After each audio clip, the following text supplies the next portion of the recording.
Hello friends, welcome back to our channel maths and science trick and toys. आजना विडियोमां आपणे जोईशुं गुणोत्तर अने प्रमाण माटेनुं एक उपयोगी टीएलएम। आ जे टीएलएम छे ए गुणोत्तर अने प्रमाण बंने तेनी मददथी शोधी शकाय छे। तो सौप्रथम आपणे प्रमाण कई रीते शोधी शकीए तेनी माहिती मेळवीए। तो अहीं आपणे आ जे टीएलएमनी रचना छे ए खूब ज सरळ छे। एक कागळनो आ प्रकारनी पट्टी लईशुं अने एक आ प्रकारे कागळने તમે જોઈ શકો છો આ રીતે સરકી શકે તે રીતની પટ્ટી અહીં છે। એક એક આડી કટ લગાવીશું જેથી અંદર પટ્ટી સરળતાથી દાખલ થઈ શકે। તો આ રીતે આપણે કોઈ પણ ઘડિયાળની પટ્ટીને ખૂબ જ સરળતાથી તૈયાર કરી શકીએ છીએ। હવે આ જે છે એ ગુણોત્તર દર્શાવે છે 1/2। અહીં છે 4/8। તો આ પ્રકારે આપણે બાળકોને એ પણ શીખવી શકીએ કે ગુણોત્તરને જે છે એનું વાંચન કઈ રીતે કરી શકાય। દાખલા તરીકે આ જે છે એને વંચાશે 3/2। તો અહીં પ્રમાણ કઈ રીતે શોધવું તેના માટે આપણે જોઈએ। સૌપ્રથમ અહીં આ પ્રકારે ગોઠવીશું 1/2। હવે આ તરફ ગોઠવ્યું છે 4/8। હવે આપણે જોઈશું કે આ જે ચારેય સંખ્યાઓ છે એ પ્રમાણમાં છે કે કેમ। તો અહીં 1/2 બરાબર થશે 1 દ્વિતીયાંશ। આપણે એને અપૂર્ણાંક સ્વરૂપે લખી છે। અહીં થશે 4 અષ્ટમાંશ। હવે આ જે છે એના અવયવ પાડીશું, ઉપર નીચે જે કંઈ કેન્સલ થતું હોય તેને કેન્સલ કરીશું। તો અહીંયા થશે 4 એકા 4 અને 8ના અવયવ થશે 4 ગુણ્યા 2। 4 અને 4 કેન્સલ થશે તો આપણને જવાબ મળે છે 1 દ્વિતીયાંશ। અહીં સૌપ્રથમ છે 1 દ્વિતીયાંશ અને જવાબ પણ 1 દ્વિતીયાંશ મળે છે, માટે આ સંખ્યાઓ પ્રમાણમાં છે એમ કહી શકાય। હવે આપણે બીજું એક ઉદાહરણ લઈશું।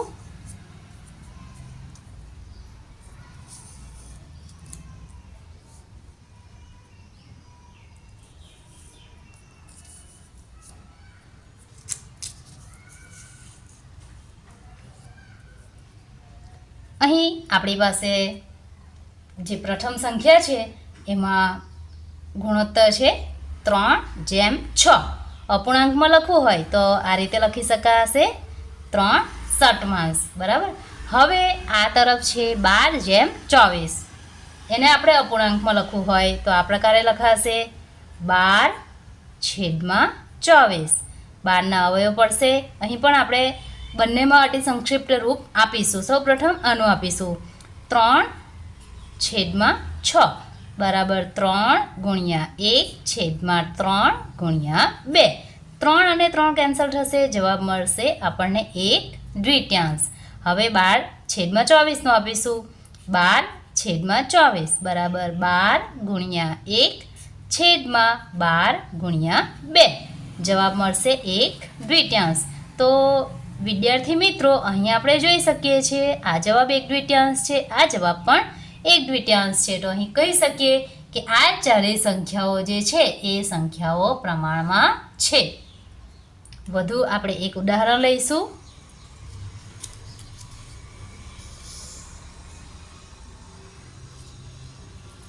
અહીં છે 7, આ તરફ છે 14, અહીં છે 28, અહીં છે 56। તો અહીં આપણે ફરીથી 7/14 બરાબર લખીશું 7/14। અવયવ પાડીશું 7 ગુણ્યા 1/7 ગુણ્યા 2। 7 કેન્સલ થશે, જવાબ મળશે 1 દ્વિતીયાંશ। ત્યારબાદ આ તરફ છે 28/56 બરાબર 28 ગુણ્યા 1/28 ગુણ્યા 2। 28 અને 28 કેન્સલ થશે, જવાબ મળશે 1 દ્વિતીયાંશ। તો અહીં આપણે આ જે સંખ્યાઓ ગોઠવી છે 7/14 અને 28/56, આ સંખ્યાઓ પ્રમાણમાં છે એમ કહી શકાય। વધુ આપણે એક ઉદાહરણ લઈશું।